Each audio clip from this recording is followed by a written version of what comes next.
Joining us now is Senator Ben Nelson of Nebraska. Senator Nelson has joined with a small group of Republican and Democratic senators to devise the compromise stimulus bill that will be voted on tomorrow. Senator Nelson, thank you so much for coming back on the show tonight. Thank you, Rachel. Would the country have a better shot at economic recovery if this stimulus bill had a higher ratio of spending to tax cuts than what's in the bill right now? Oh, I don't think so. I think we've got a good combination of spending and tax cuts because the spending is aimed at jobs. Earlier the discussion was this doesn't represent a big idea. It does. Jobs. Jobs, jobs, jobs for Americans, to keep Americans working and to help people who are unemployed get jobs. That's what it's really got to be about. Why did you push to cut more than $15 billion of school construction money out of the bill?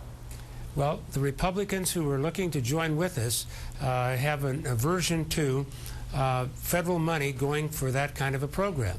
It's a state responsibility, local responsibility, local governing boards, boards of education. I, too, am concerned about money coming from Washington. As governor, I faced the underfunded mandate of special education, where the federal government promised to be a party to it, partner with it. I faced back here a decision about No Child Left Behind, another underfunded federal mandate. There is a very sincere concern about the federal government getting involved in local education. My colleagues on the other side were very leery about that, and so they insisted that that not be included at the level that it had been. Certainly the concern, though, about federal involvement in local education is about the content of education, not literally the physical plant that could be built and thereby create jobs building the school.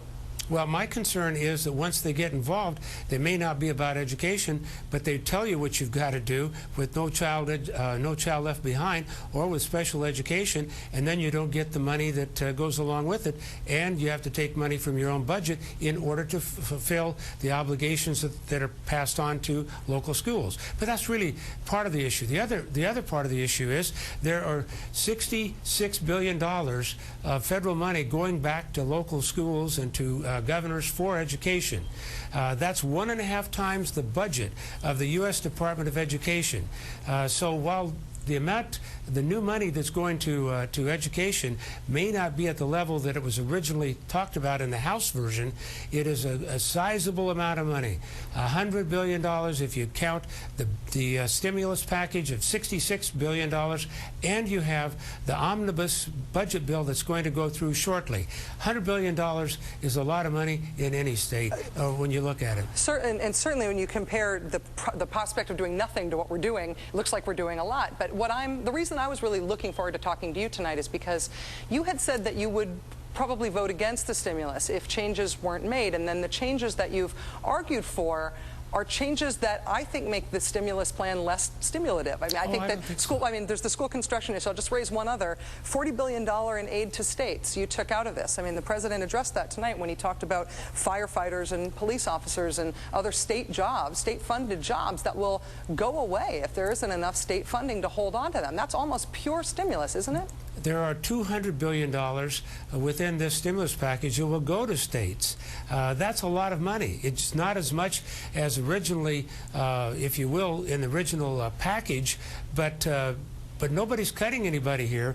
We're just making sure that what goes back to the states is stimulative, but also is within our ability to pay for it. The total package here that we've put together is $780 billion, right at the target that the president put at $800 billion. We've got a mix of the tax cuts as well as spending. And when you look at the fact that for education, the $13 billion that was proposed for special education was untouched. Pell Grants, $13 billion. There is an awful lot of money going to education. It's a myth that they're not getting as much. They're not getting as much as they want, but it's not. It's a myth to say that we're not adequately handling education. I don't think it's an issue of whether or not it's being adequately handled. It's because of your intervention, there's less money going to the states. There's less money going to school construction. There's less money going to food stamps funding, which is probably the single most effective economic stimulus policy we know of. Before your compromise, those numbers were bigger, and now they're smaller, and we're trying to stimulate the economy here. I think I can tell you, without any question, without the intervention, without the 3 Republican votes, they would get zero, because this bill was going nowhere with 58 votes with the Democrats. That's not sufficient to pass anything, and I think you can do the math. So it was a matter of bringing bipartisan support to get something done rather than losing everything. But you agree, though, that it made the bill less stimulative? No, I don't agree with that. There are 78% of the money that is there for infrastructure and that kind of spending will be spent within the first year and a half.